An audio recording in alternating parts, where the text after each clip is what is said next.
This week's episode of the Rural Woman Podcast is brought to you by the patrons of the Rural Woman Podcast. This amazing group of individuals contribute financially to the Rural Woman Podcast to ensure the stories of women in agriculture hit your earbuds each and every week. Want to join them in supporting the stories of women in agriculture while getting access to extended episodes, patron-only episodes, and other great perks? Head on over to wildrosefarmer.com to learn more about how you can become a patron through Patreon.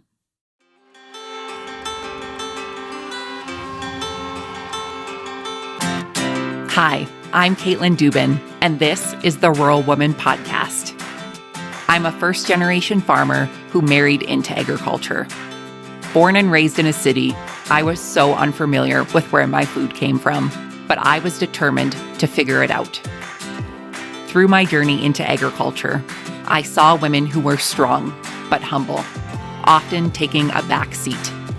To me, these women were leaders who deserved a seat at the table. I created the Rural Woman Podcast to share the voices of women in an industry whose stories often went untold. The rural entrepreneurs who live and breathe their work, full of grit and pride. We come here to share our stories, to be in community with each other, to be challenged and inspired, but most importantly, to be celebrated and to be heard. We may not all live, farm, ranch, or homestead the same, but we are all connected. We are rural women, and our stories are worthy of being told.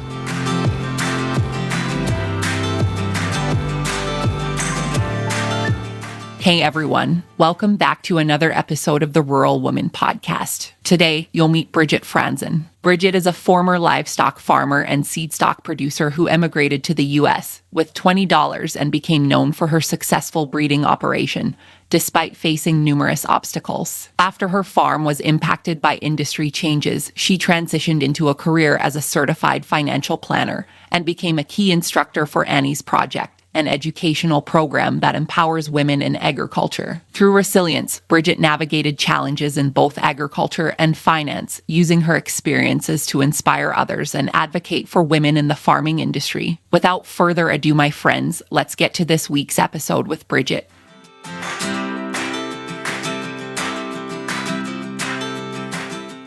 Brigitte, welcome to the Rural Woman Podcast. How are you today? I'm doing great. I'm excited to be here. I'm excited that you are here and we get to share your story. I have been doing a deep dive to come up with the best questions that will share your whole story. You have such an interesting story in agriculture to share, so I'm excited for my audience to get to know you.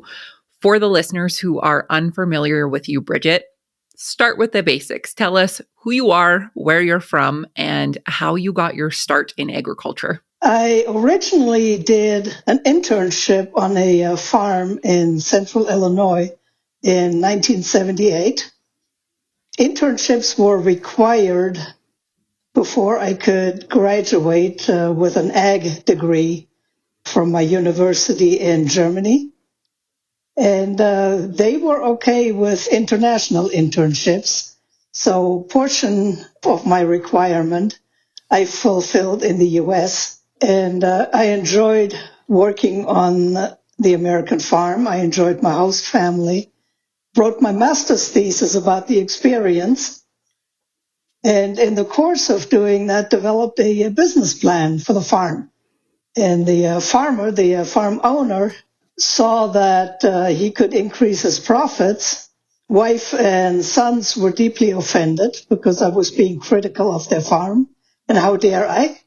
But I took him up on the offer. He offered me a job to come back after graduation. So I took him up on it and came back in early 1980, and I've been here ever since. That's amazing. So what was it about, you had the opportunity, obviously, to do the work experience in the U.S. What made you decide to go to the U.S. versus going really anywhere else in the world or staying in Germany? I had done a couple of internships in Germany, one on a dairy farm and one on a hog breeding farm. I wanted to be a large animal veterinarian originally and couldn't get into vet school. So majoring in ag with the emphasis on animal science seemed to be the next closest obvious step. And that's what I pursued. And since we did not own a farm at home, and there was no way for someone to start a brand new farm in Germany, land was too expensive, there were too many regulations and so on.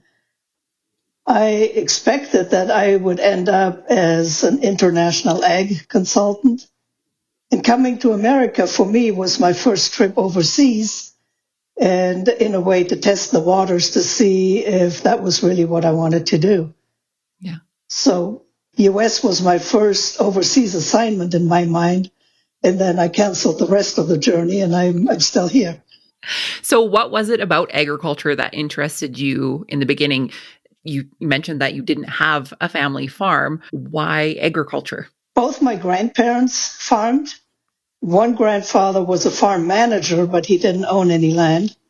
And the other grandfather had a very, very small farm. He was primarily a blacksmith and just had enough farmland to feed his 8 kids and the family. So there was no way of stepping in anybody's shoes to then become a farmer myself in Germany. But I had the farming bug, and I knew that I enjoyed it, working with animals and being on tractors, being out, working the fields. And when this opportunity presented itself in Illinois, then I thought I would just see how far it would take me. I didn't know that I could make a full-time career out of it. I would just stay as long as I could and then see what life would offer after that. I'm curious. You came to the US at a young age and you had some exposure to farming through your grandparents, but what were some of the key differences that you noticed from agriculture in Germany at that time to agriculture in the US? There were a lot of differences. Farms were generally smaller, much smaller in Germany. And because profit margins were so tight, everything had to be run at maximum efficiency, whether that was farmland or livestock production or anything. And at that time, when I came to the US, land was plentiful and cheap. Housing was cheap, meaning that employees on the farm would usually have a house to live in as part of their pay. And feed costs were relatively low. So raising hogs would pay most of the bills on the farm. And with the German mindset of efficiency and being as productive as possible, I could see where I could vastly improve or increase production on the host farm and still make sure that animals had a good quality of life while they were growing up. Well, and you had mentioned that there was some pushback from those suggestions and through your planning and through just the things that you've seen. Walk us through that. What was that like for you as a young woman coming to a new country and coming for this internship, seeing these discrepancies, and first of all, being brave enough to say anything about it to, eventually implementing these processes to make the host farm more profitable? The sons saw themselves as cattle breeders because cattle were more prestigious. And yes, the farm had a cow and calf herd. Never mind that the hogs were paying the bills on the farm. They were paying for land acquisitions. They were largely paying for the cattle as well. Cattle paid for themselves in a good year, but not every year. And there was not enough profit in cattle production to support the entire farm. So they declared that it hurt their male pride that I would come in there and dared to criticize. So that didn't bother me a whole lot. But when I went to college, roughly 1/3 of my classmates were women. So we were not a rare and exotic species out there. And if you weren't a little bit tough, you would never survive. So my farmer employer offered me the job, but I'm quite sure in the back of his mind, there were two possible outcomes. Either I would succeed, in which case it was all to the good, or I would fail, and then he could still say, well, he expected failure all along, but he was willing to give me a chance and give it a shot.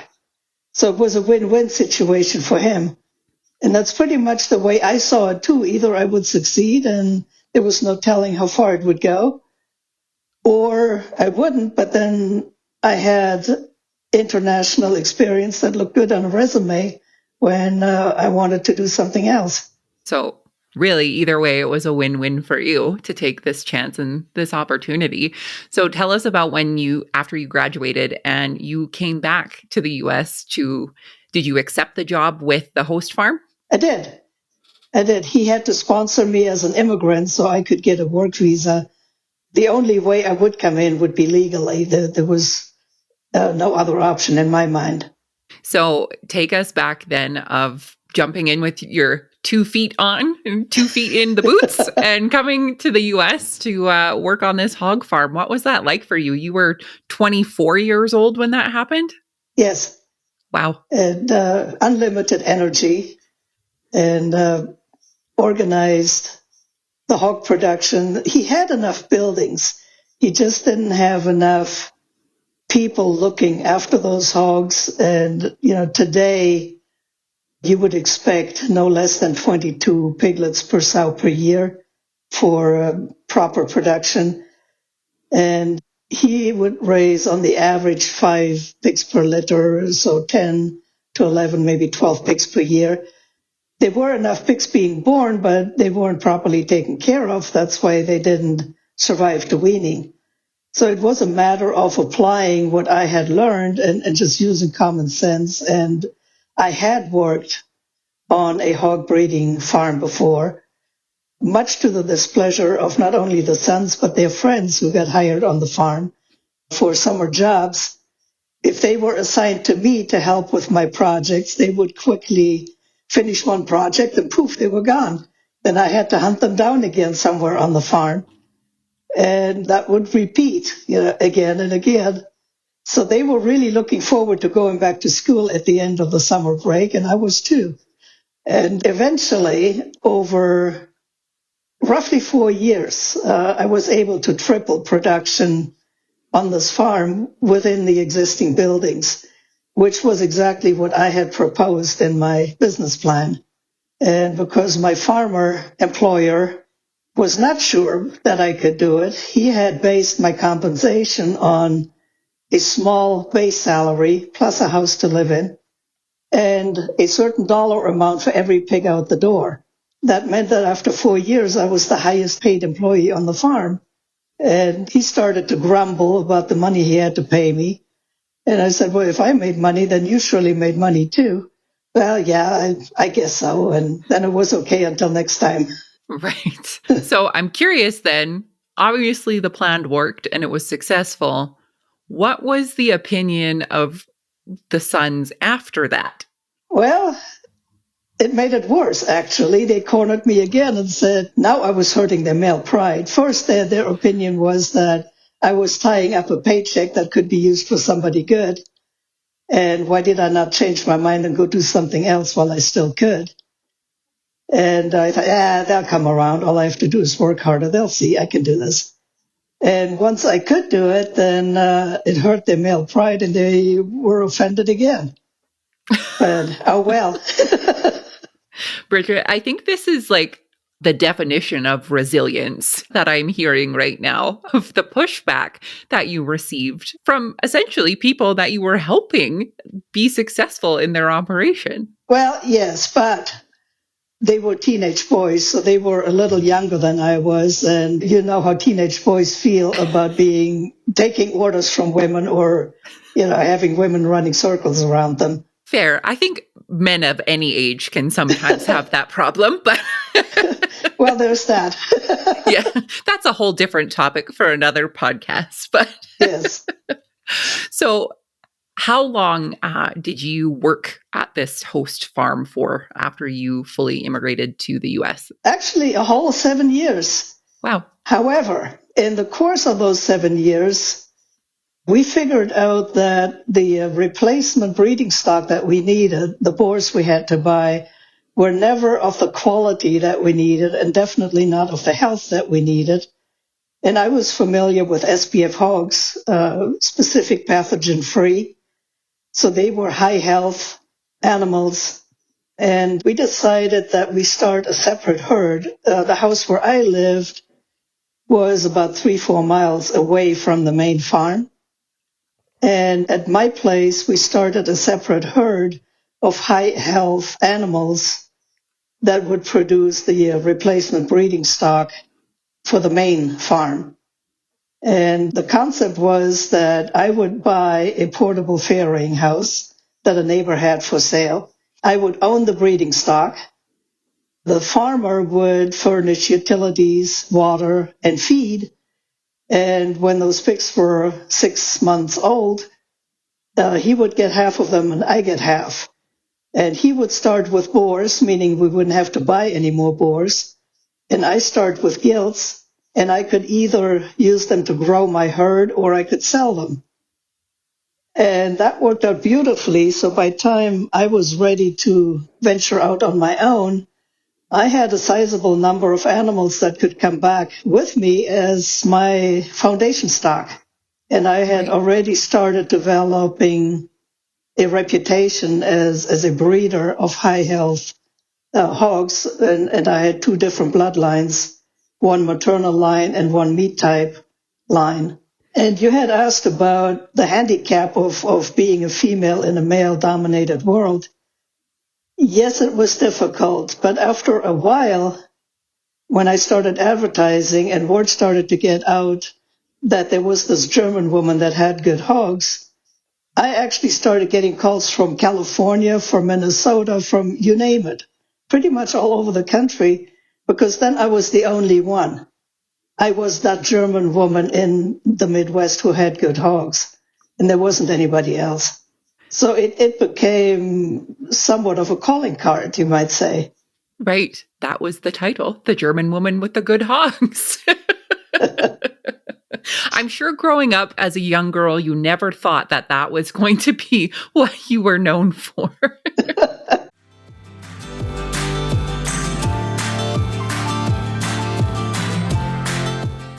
You can help support the stories of women in agriculture to be shared through the Rural Woman podcast on Patreon. What is Patreon?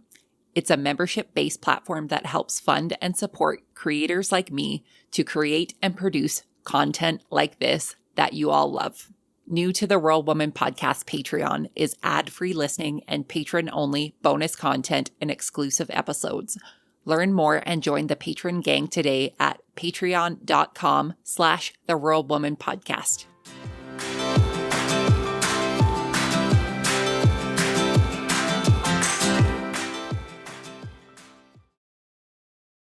You won awards for your hogs. Can you share a little bit about that? I did. I won several, and there were interviews with farm magazines that were national magazines, which also spread the reputation of that German woman. And eventually I did get the Pork All-American Award, which until then had only ever been awarded to men. And years later, I ran into a woman I did not know. And she took one look at me and said my name and said, "Is that you?" I said, "Yeah." "Pork All-American Award?" I said, "Yeah." "My son wanted that." Oops. Oh, I love that. I love that, Brigitte. So take us through, some of the highs and lows of the rest of your career before you eventually transitioned into a new career in agriculture. I had enough people to support me along the way that I could always take the next step, despite all the pushback. And surprisingly, all but one were men. And they had their own reasons for why they were doing it. One was a neighbor who became a good customer, roughly the same age as my employer, and he remembered what it was like for his mother when his father had died young of a heart attack, and his mother was out there trying to hold on to the farm, and she had to run the tractor with little Walter on the jump seat in his tractor, and the miserable time that neighbors and tradespeople had given her.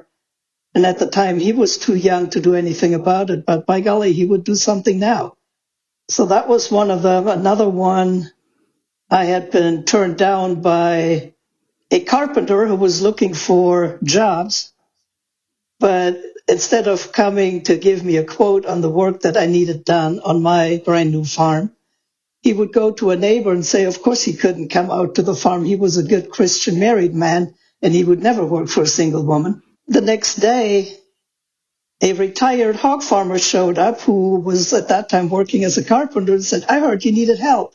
So he taught me a lot and he helped me a lot. And he had a daughter roughly my age who was not a farmer, but he wanted to do what he could do to help. So, and that's how one thing led to another. And I was always able to take the next step. It just takes, sometimes it just takes that one person that also believes in what you're doing to really push you to that next level and really allow other people to come along too. Right.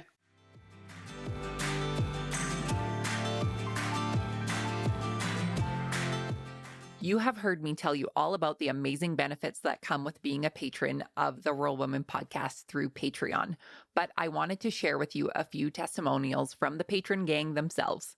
Patron Annabelle writes, I became a patron so I could enrich my knowledge of the diverse world of agriculture.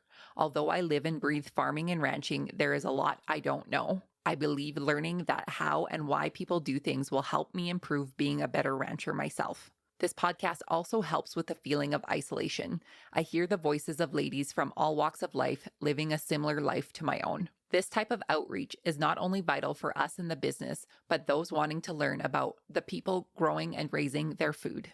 I'm well aware that podcasts take an outstanding amount of time and money to create, so I felt like I, as well as others, can make a small monthly contribution that can help make a long-lasting podcast. Join Annabelle and the rest of the patron gang in supporting the stories of women in agriculture to be shared through the Rural Women podcast, starting at $2 a month over on Patreon. Visit wildrosefarmer.com/Patreon to learn more.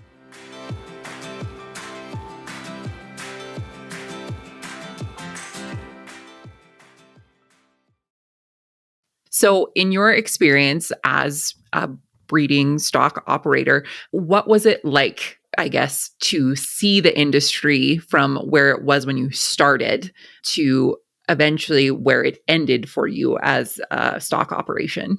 It was devastating. I had started with absolutely nothing, and over years of hard work, I had developed a business with about 300 customers in many states, and I delivered most of those hogs myself. That to me was always a working vacation, and I loved those days.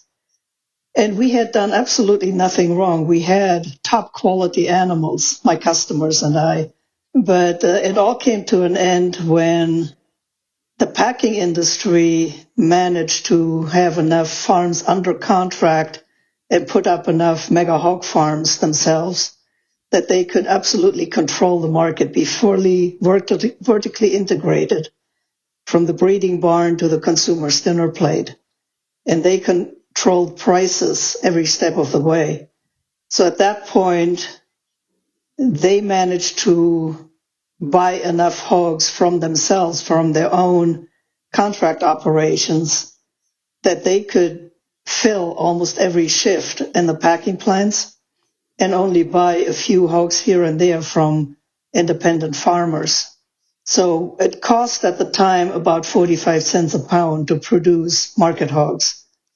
And they managed to pay us 8 cents per pound and got away with it because for them it made no difference whether they made money on live animals or on the meat they sold to consumers. And no farmer survives this for very long. So those farmers died like flies, or their operations did. And almost overnight, I went from 300 customers to 3. And then those 3 went out of business as well. What year was that, Brigitte? 1998, 99. It went so fast that in 1997, it was my best year. Put up my latest and newest and most expensive building in 97. And at the end of 98, I closed the doors. Right. And I was not the only one. That happened to a lot of people. And that's absolutely devastating. And like you said, the year before was the best year yet. And for it to go that fast. Yeah, there was lightning on the horizon, of course. There is a census being taken of livestock every year or two. So we saw that Packer-owned numbers were going up. But we, meaning independent farmers and I, were arrogant enough to think we could ride it out because there had always been boom and bust cycles in livestock production. And we had gone up and down with the market so many times, we knew we could do it again, and we couldn't. And it didn't matter how good your hogs were, how big your operation was. If you didn't have a contract with them, you were out in the cold. So what was the next step for you? The next step was the stress of shutting this business down and seeing 20 years of curated genetics go to market for a song. The stress of that just about destroyed my health. And I knew I needed to do something. I was 45 years old. I couldn't retire. And I needed health insurance. And impaired health before Obamacare meant that you had to have a job with benefits because you were uninsurable on your own. So I knew that I was good with numbers, and I knew that I did not want to work for the mega hog farms. That was like working for the enemy. That wasn't going to happen. So I started a brand new second career where I became licensed as an investment advisor and insurance professional. And because I thought I needed to learn more about the new industry before I could ask people to trust me with their investments, which, was only reasonable if they were a bit hesitant, shall we say. I became a certified financial planner, and that made a lot of difference. Instead of meeting with customers and saying, I'm the newly licensed advisor, would you meet with me? I could then go in and say, I'm the certified financial planner. I'm here to provide service. Oh, yeah, come on in. And just by coincidence, I happened to see an ad in the paper, just a little notice, that an extension advisor was starting a brand new program, and that's a woman extension advisor. And she was starting a brand new program for farm women to make them better partners on the farm and make them more comfortable with the business end of the farm. That was called Annie's Project. And they were looking for volunteer instructors to talk about business records, marketing, risk management, as in insurance, business transitions from one generation to the next, retirement planning. And I contacted her and said, any of the financials, I can do lectures on that. And I became one of the original instructors on this brand new project, and they're still going 20 years later. And I think they have touched something like 20,000 farm women in one form or another by now. So it's been a huge success. I'm not an instructor anymore, but I'm still rooting for them. It was a fantastic experience. Yeah. And an innovative product and project to have for women to, feel more comfortable on the farm. Looking back, if you look at the host family and his wife, was she very much involved in the operation, in the finances, or was that something at the time the farmer and maybe his sons were mostly managing? Well, she, of course, is of a different generation than I Right. am. Farm women of her generation were not really that involved in the day-to-day operations. Some of them would keep the books, and then a field rep would come out 4 times a year to take down the numbers, and eventually they would get a tax return out of it. They would typically bring lunch out to the field during a field work time, maybe run to town for parts. But what most of them had in common is that they married young, they raised their children, and once they were in their 50s, they had a pretty nice life. They had women's clubs meetings, they had church ladies meetings, and they were not eager about going out there, doing outside work where it's hot and dusty and smelly. And of course, there's no telling, what your husband might be up to with the intern out on the back 40. So they were all deeply suspicious of this. Again, that's another topic for a podcast that could go in a whole different way. Yes. So at the beginning of Annie's project, obviously there was a need for this information for women to feel more comfortable and be more educated in farm management in the financial sense. From when you started with this project to when you eventually retired, what were some of the big aha moments for you with teaching these women about the finances on the farm? They were incredibly eager to learn. And they were also really grateful at the end of this project about everything they had learned. And some of them started lifelong friendships. They found peers. They were not alone on the farm anymore. So it was a really good experience for them.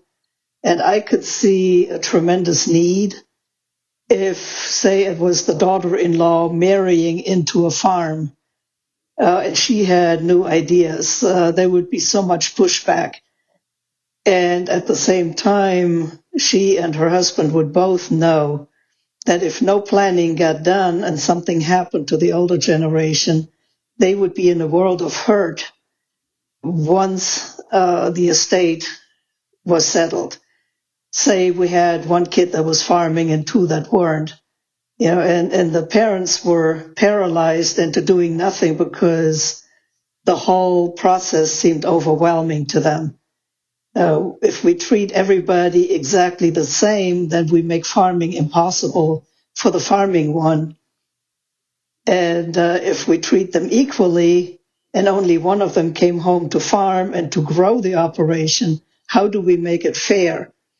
And it was a huge challenge. And I knew that I really liked working with that and all those moving parts. So when years later, I saw another ad where a company was looking for a certified financial planner with a farm background to work full time on farm estate planning. I applied because I knew that job was just there for me. And I worked for them for a number of years, and that really allowed me to tie together my experience of both careers, and it was hugely satisfying to see that all coming together. And it was humbling too. You have these farmers that are the salt of the earth, grizzled farmers in their bib overalls, and you complete a project which can take years because you're working with the farming schedule. So in the spring, they don't want to see you. Then you pick up in the summer until harvest time. They don't want to see you until after Thanksgiving. And then you work through the winter. So it takes a long time to get this done. But when we get done, I would ask them, what is your impression of this project? How do you feel now that we're at the end? And the glasses would come off and the eyes get wet. And they said, I am so relieved. I was so worried. I couldn't sleep. I didn't know how this farm would go on if something happened to me. And, it's a humbling experience to go through that. Yeah, absolutely. I'm curious. You did this for many years, and I'm sure you've heard all of the horror stories of what can happen with no plan. And you've obviously went through the success of having the misty-eyed farmer have a completed plan. What advice do you have for the different generations of farmers when it comes to transition planning, the generation that is handing down to the next generation? And also, what's the advice for the generation that is waiting on bated breath to see what the plan is? Speaking for myself and speaking for all the farmers that I know, we're all control freaks. We wouldn't be in this line of work if we didn't want to be involved and have control every step of the way and control and to say so about the final outcome. So if the older generation wants to have control, wants to make sure the transition goes well, the farm goes on to live another generation, get on with it. Don't wait. Nature will not ring a bell when it's about time to start planning. We don't know what will happen tomorrow. And it's tragic if somebody waited too long and then life happens, health happens, and they're not in a position to help. And people are not on their best behavior when they're grieving and when there's money involved. So if you want to assure success, don't wait. And put a team together. I saw myself as part of a team, and other team members were the banker, a CPA, an estate planning attorney, and a financial planner. And I had to have enough understanding of the legal aspects and of different organizational structures like corporations and partnerships and so on, that I wouldn't tell them something wrong. And the same, I had to have some understanding of tax laws and tax consequences of what we want to do. But I could not practice law without a license. I could not give tax advice. I was, however, able to get them to a place where together we could walk into the law office and say, this is what we talked about. This is the situation. This is what we want as an outcome. Now you, Mr. or Mrs. Lawyer, now's your turn. And the good ones, the ones that enjoyed working with us, appreciated the work that we had done ahead of time. Because if you walk into a law office cold, lawyers will have to spend a lot of time romancing this prospective client into deciding to do something. And then they're standing there twisting their toe in the sand saying, well, gee, gosh, I don't know. Should I do this? Should I do that? And, all that was behind us. We came in with a list of assets of who gets what and how we want this to end up and how we want to get there. And then it was a much better and much productive process. And it saved considerable money because my hourly rate was much less than a lawyer's hourly rate. And they were comfortable with the topic. They were not intimidated by the whole process anymore because we had already spent probably 6 months before we got to this point. Right. And they had somebody going in there with them. Right. And somebody on their team that understands the processes of what they were going through. Yeah. So what advice would you have for the younger generation that might be waiting for, let's say, their parents or really anyone to kind of make these decisions? I have two kinds of advice. If things are going relatively well, it's just not going fast enough, ask that both generations go in and meet with the banker. Because your loan officer is one of those people who are really worried about what will happen if something happens to the main operator. He really doesn't want to see a 50-year-old farm successor coming in, and he had never made any decisions. He never took out a loan. He never had to do any marketing, never had to order seed corn. And dad is saying, oh, the boy's coming along nicely, a couple more years, and he can start making decisions. Right. Then something happens to dad. So your banker can be your friend in encouraging that they finally get started and get on with it. If things are not going well and it's not getting any better, I have seen things that were truly tragic where people have spent decades working on the farm, usually getting underpaid, getting disrespected, knowing that if something happens to the parents, their siblings will come in and sell out the farm because everybody wants money and there is no plan. But they feel they have sunk so much time and effort and money and sweat equity into it that they can't afford to leave. And I would encourage them to come up with a plan B, whether that means renting land nearby if it's available and work out something with machinery or build a track record of your own and be able to approach the older generation on more of an equal footing, saying, look, we have options. Our first choice, our second choice, our third choice is to keep the family farm going, but we have to see a path forward. We need a business meeting and having something to fall back on so it's not an idle threat. And as far as those business meetings, I have always encouraged people to find a neutral place to meet. Don't meet around mom's kitchen table. Meet in the conference room of a bank, meet in the church basement if you have to, and set some time aside. The phones are turned off, and it is actually on the calendar, and nothing will interrupt the meeting. And get into a habit of having at least one per year, preferably two per year. So you can check in, how is everybody doing? How's the business doing? How do we feel? And what's our next step? Communication is so difficult and it is so important. I completely agree about the do not meet at your mother or mother-in-law's kitchen table, because that could make Thanksgiving really awkward when you go back there. And, when we look at it, farming is a business and it should be looked at as a business. But, when it is family farming and there's the family in that business, it definitely can make the communication piece a lot more difficult or a lot more challenging. Absolutely. And the farm is so important. Yes, it is a business. Absolutely. But it is also a lifestyle. And sometimes I compare the farm with another person. It's almost like the farm is also sitting at the kitchen table as yet another entity.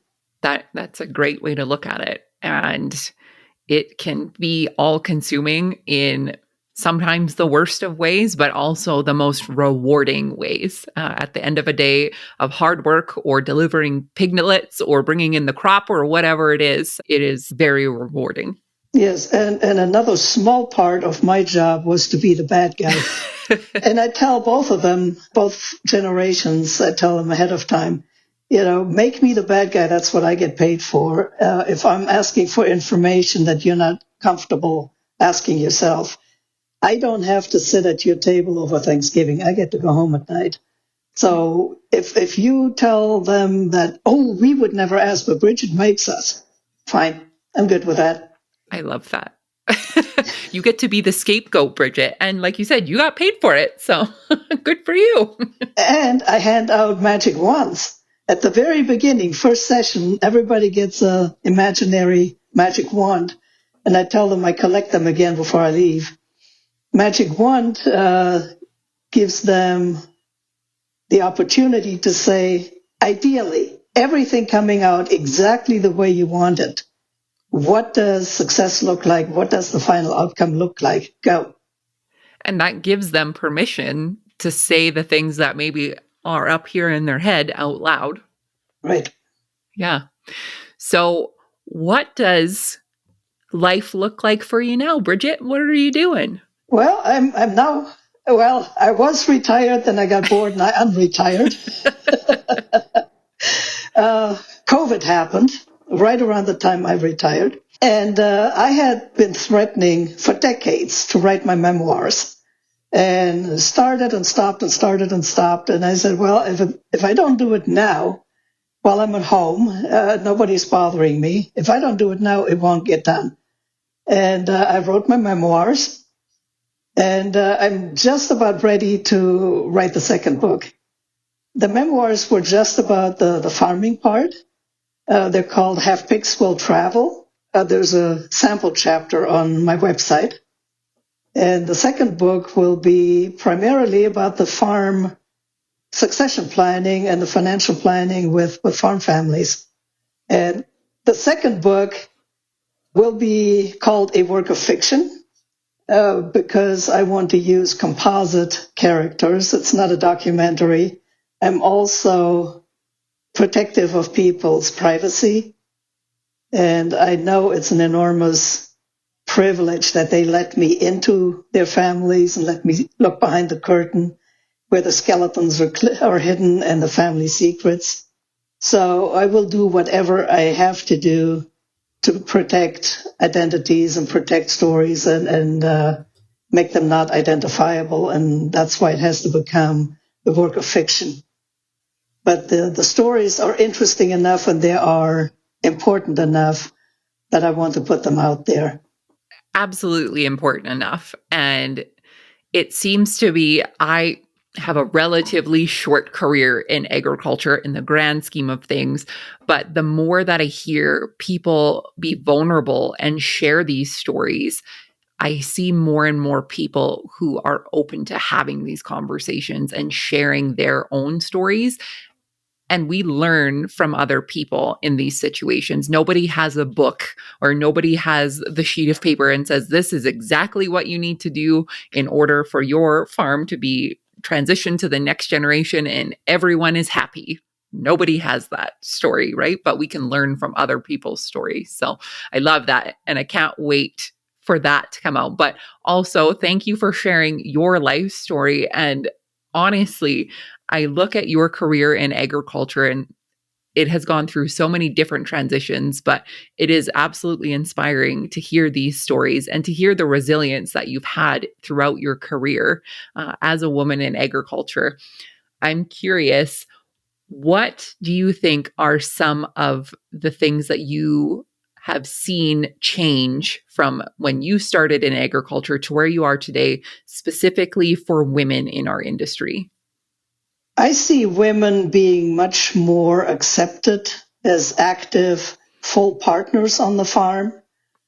Of course, the internet helps. There are women who have their own blogs and their own Facebook pages, and they show videos of them, on tractors and actually farming. And it's a different time. It's a different generation. There was no internet. There was no thought of internet back in the day. And women have more options now. So if they choose to be farming, it's great. But they're not forced into it, when they would rather be doing something else. If you have a good internet connection, you can do remote work of whatever, whatever interests you. Those are brand new, in my mind, if it's 10 years old, it's still brand new. Those are brand new options. And some things never change. Like, the posts that I see about women having one or more very small children and being actively involved in farming, and how do we make this work? It was difficult then and it's difficult now. So some things never change. Absolutely. Brigitte, it has been an absolute pleasure talking to you today and to be able to share your story. My last question for you, and what I ask all of the incredible women that I get to interview, is what is the most rewarding part about being a rural woman for you? That's a good question.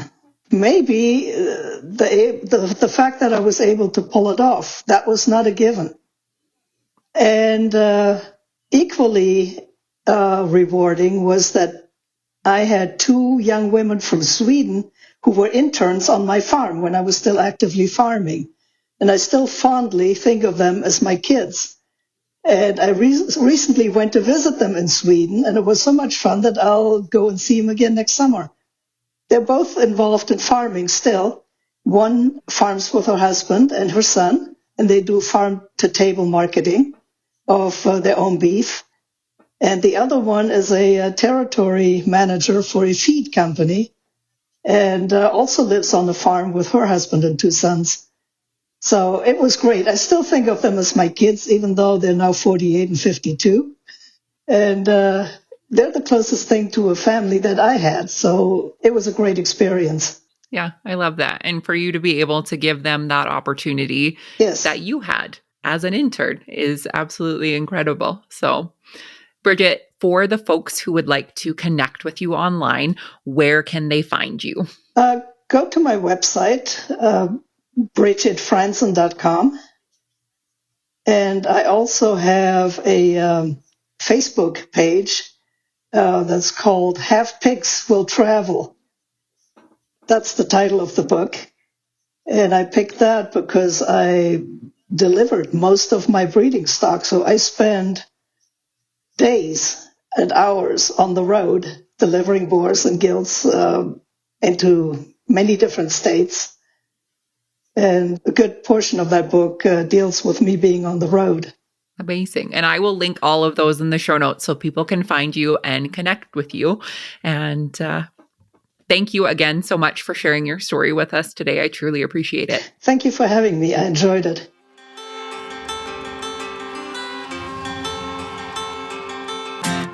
Thanks for listening to the Rural Woman Podcast. The Rural Woman Podcast is more than just a podcast. We are a community.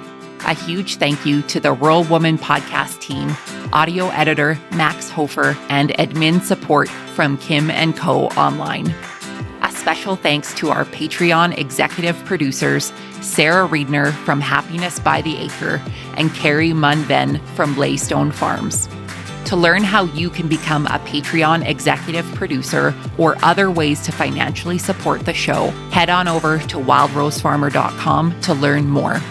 Be sure to hit the follow or subscribe button wherever you listen to the podcast to get the latest episodes directly on your playlist. And if you are loving the show, please be sure to leave a rating and review on Apple Podcasts or any other platform that accepts ratings and reviews.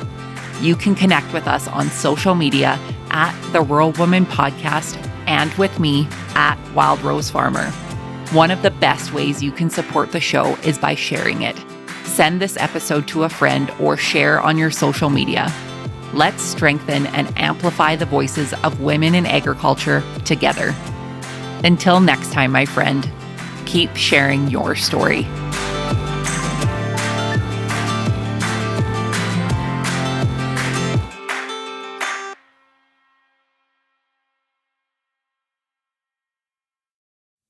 Did you know that you can get this same great episode of the Rural Woman Podcast ad-free? I get it. Listening to ads during a podcast isn't always my favorite either. But in order to keep the lights and coffee pot on here at the Rural Woman Podcast Studios, they are necessary. I am so grateful to each and every one of my sponsors, but if you yourself would like to skip the ads while supporting the show, consider joining me over on Patreon. Patrons of the Rural Woman Podcast get ad-free episodes starting at Tier 5 on their podcast player of choice each week, plus some other great benefits. Find out more by heading to the link in today's show notes to learn how you can become a patron through Patreon.